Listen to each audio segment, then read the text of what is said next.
Welcome to the Lovestead. Hello, welcome back here to Lady Lovestead Reads. My name is Jessica and this is my February wrap-up.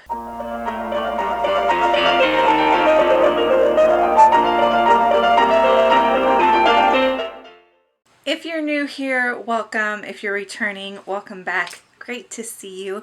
Before we get started, if you've been watching my videos and enjoying my content, please don't forget to hit the subscribe button down below.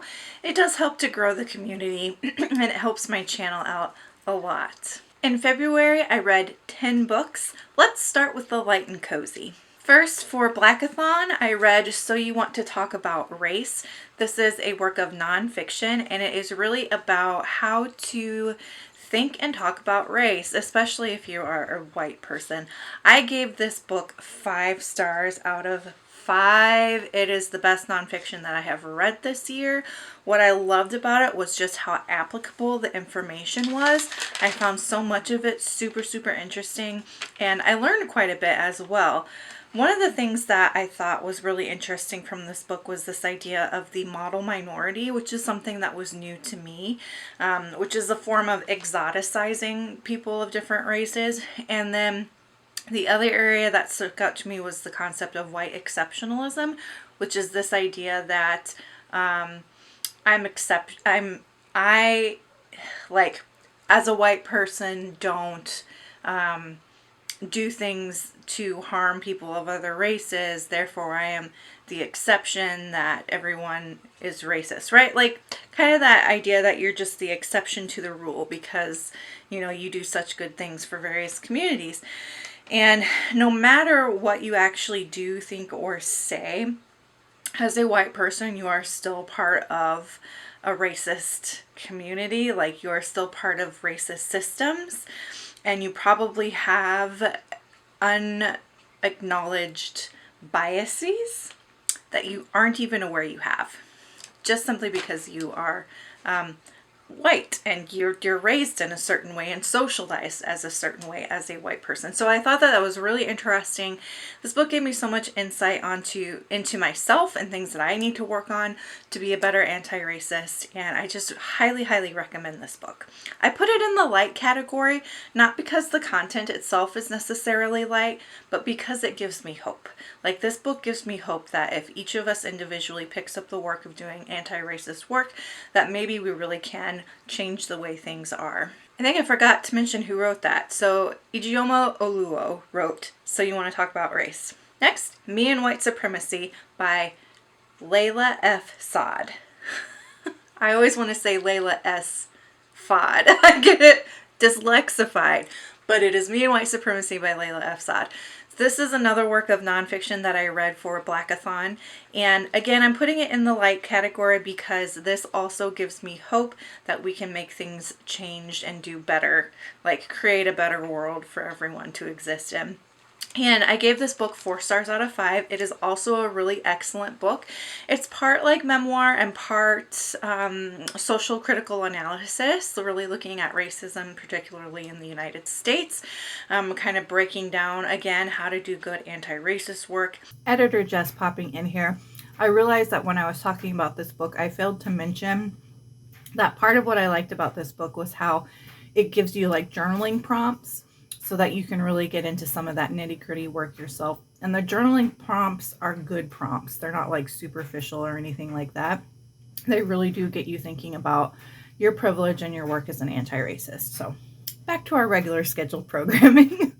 Learned a lot from this one as well. Some of it was stuff that I had learned in previous books, but it's never a bad thing to have a refresher when it comes to this information. So I do also highly recommend this book. The Winter House Mysteries by Ben Gooderson. This is a middle grade sort of cozy mystery with fantasy elements. And this is the 3rd book in the trilogy. This book is about Elizabeth, and she lives at Winter House, which is this hotel, and she solves mysteries with her friends. And this was the final book in the trilogy. I gave it, what did I give it? I gave this book 4 stars. I love this trilogy. And like, I acknowledge that there might be some issues here or there, like with some of the logic and that kind of thing. But Something about this series is like soothing to my nervous system. It is the best way I can describe it. When I read this book and I'm staying at Winter House with Elizabeth, I just feel so safe and so soothed. And I feel like this is doing something for my inner child. Like this book, this series is meeting some need that my inner child had that had gone unmet. And like when I'm having bad anxiety, I will pick up one of these books from the trilogy and read it a little bit, and it just makes me feel so much better. So, I know that there are some issues with this. You know, some of the logic in here, like I said, some of the logic in here doesn't quite make sense.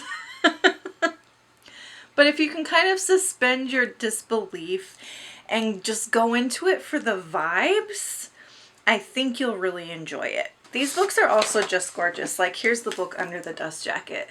Isn't that beautiful? I love it. If you like wintry settings, this would also be good for that. I read this book for Polarathon, which is an annual readathon hosted by Jade at JD Read Reads. And for Polarathon, you read polar fantasies, and this has that winter setting, so I did read it for that particular readathon. That does it for the light and cozy. Let's move on to the dark and twisted. Rock, Paper, Scissors by Alice Feeney. This is another book that I read for Polarathon, and this is an adult thriller. It is an isolated setting trope, and it's about a marriage in trouble. So this couple goes on a weekend trip to this cabin, hoping that by going to the cabin for the weekend and being alone and sequestered away, they'll be able to save their marriage. And all of these spooky things happen while they're at the cabin, and it just kind of unravels from there. An interesting point in this book is that one of the characters, the man in the marriage, he has a condition called propopagnasia. Oh, I can never say that word correctly. But it's essentially face blindness where he cannot recognize faces. So that is something that's kind of interesting about this storyline. I gave this book 3 stars out of 5. I thought it was entertaining. I really liked that isolated setting. I loved the snowy atmosphere and the, being snowed in a blizzard. It's set in Scotland, which is also fun. I love books set in the British Isles. I thought that the writing was a little bit over the top with things like metaphors and similes, and that they overused those to a degree that it became distracting for me and it pulled me out of the story. But aside from that, I did enjoy this book. It's not the best thriller that I have ever read, but it was worth the time. It was a fun read. It was a good time pass. If you like thrillers, if you like isolated settings, or if you like snowy settings, I think you would like this book. Next, I read volume 10, 11, and 12 of The Promised Neverland by Kayu Shirai, illustrated by Posuke Demizu. This is a manga series that I've been reading for a while now. It is a young adult dystopian horror fantasy, and I always say this every time I talk about this series because it's hard to really give you good reviews of a manga series without spoiling anything. But this series is so good. I love it. I love it. I love it so much. It is in my top 2 favorite manga of all time. And I gave volume 10 3 stars. I gave it 3 stars because I felt like the organization in volume 10 was a little Like there were some time jumps that didn't really feel cohesive to me. So that one got 3 stars. I gave volume 11 4 stars because this one got back to having better organization and had some really kind of heart-wrenching moments with some of the characters. And I gave volume 12 3 stars because volume 12, again, kind of had some weird logic issues and some time jump issues that made it difficult for me to follow. And there were some action scenes in volume 12 where I couldn't quite track what was happening in the scene. So I think there were some issues with the artwork in that one as well. But overall, I'm still really loving that series. And if you like dystopian horror and you like manga, I highly, highly, highly, highly recommend this one. Like I said, it is one of my favorite manga series of all time. Local Woman Missing by Mary Kubica. This is an adult thriller, and this is about a woman who goes missing. I absolutely love missing person tropes in thrillers and just literature in general. So a woman in town goes missing, and then another woman in town goes missing, and it's about them trying to find her. It's about this child who is missing who suddenly is found, and they think that she's the daughter of the woman who has gone missing, because the one woman goes missing and she's pregnant, and then the other woman goes missing along with her daughter. So there's two people missing in that one. And so this girl is found, and everybody thinks that she's the daughter of the woman that went missing. And like, there's a lot of messiness. It's a lot of like neighborhood issues, like a lot of drama going on between neighbors and like a small community kind of thing, where you get the perspective of multiple people within the community and kind of see how all of this is tying together, what this person thinks of that person, and the affair that this person had with that person. So it's a lot of like small town drama and messiness, which I really liked. And I liked the way that this book concluded. I didn't see it coming. I'm usually pretty good about predicting those things, but I'm trying to do a better job of reading thrillers without trying to predict it, and to just like enjoy the thriller, you know? But I thought this addressed a lot of really important issues, especially around pregnancy and women's rights during child delivery and like labor and delivery.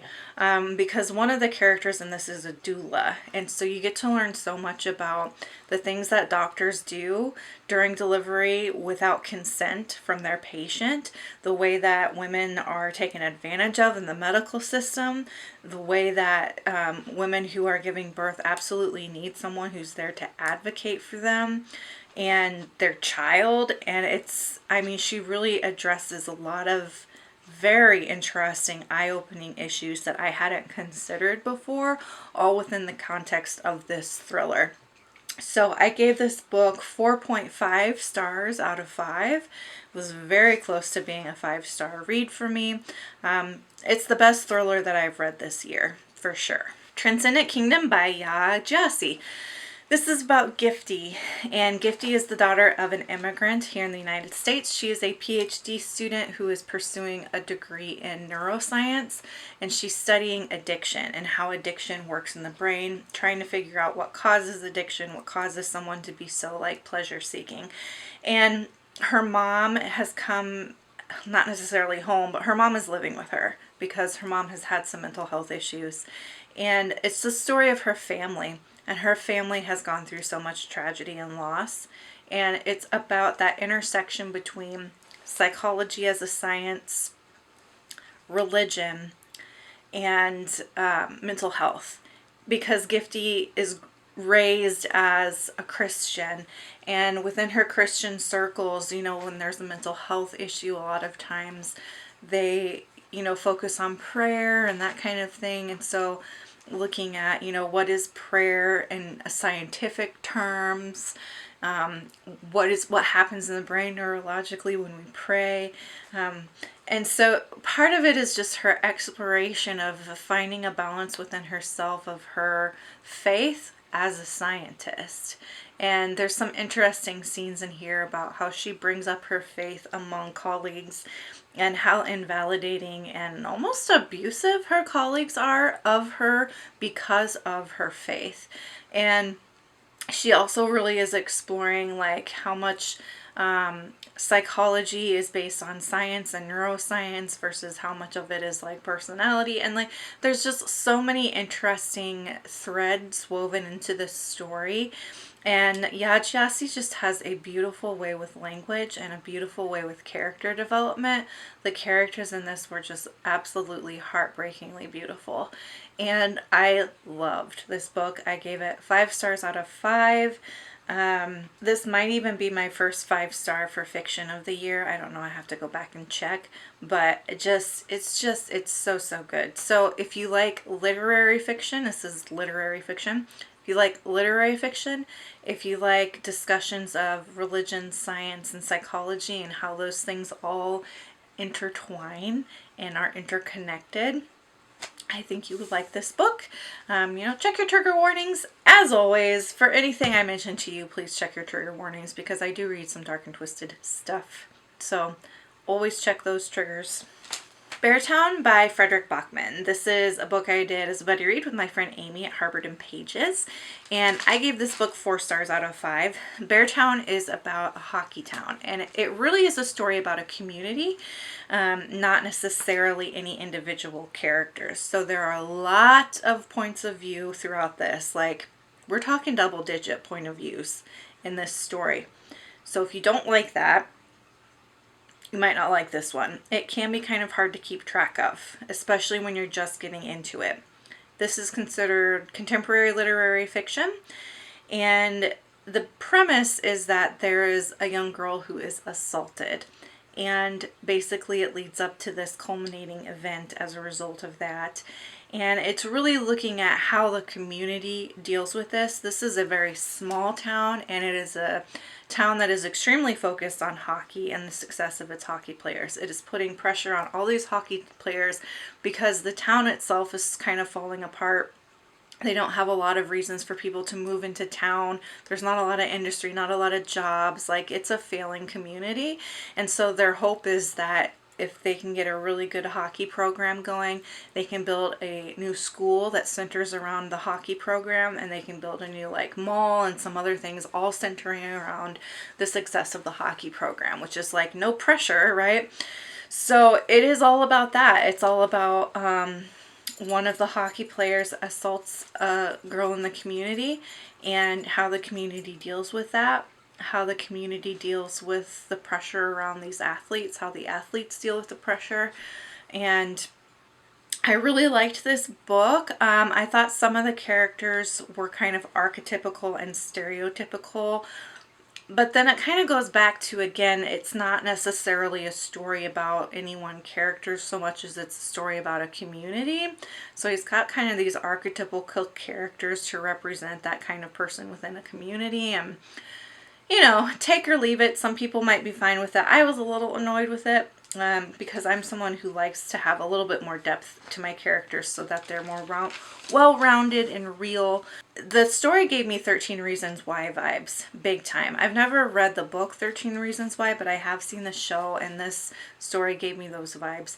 I did like that it was set in another wintry setting. I do love my wintry settings where there's snow and ice and cold, and I enjoyed that part of it. I'm still not sure how I feel about the ending. My vlog of this book went up earlier in the week. If you haven't seen it yet, you can watch it here. Bing. And in that vlog, I talk about how I'm not sure whether or not I feel like Maya got justice, and I still don't know. And maybe that's the point. Maybe the point is we're not sure, and we'll never really be sure. So yeah, 4 stars out of 5 for that one.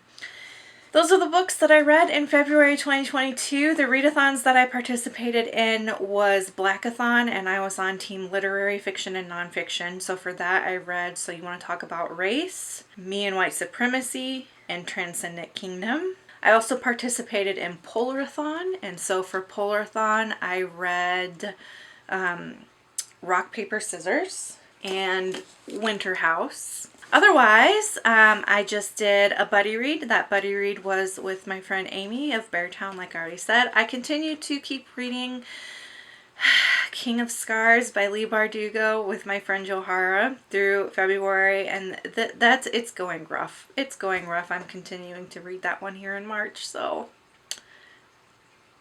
I feel terrible. I'm sorry, Johara. I'm going to apologize to you in every video, I feel like. Anyway, that's my February wrap up. Have you read any of these books? What did you think of them? Let me know down below in the comments.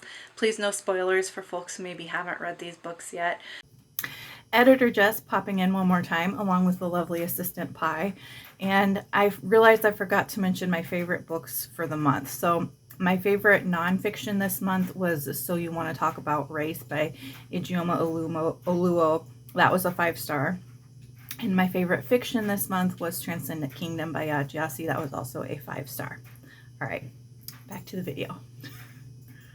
And if you just want to let me know that you're here, go ahead and leave me a leave me leave me a snowflake emoji, since so many of these stories took place in snowy settings. And until next time, make sure that you continue to read good books, drink good coffee, take care of yourselves and each other. Bye!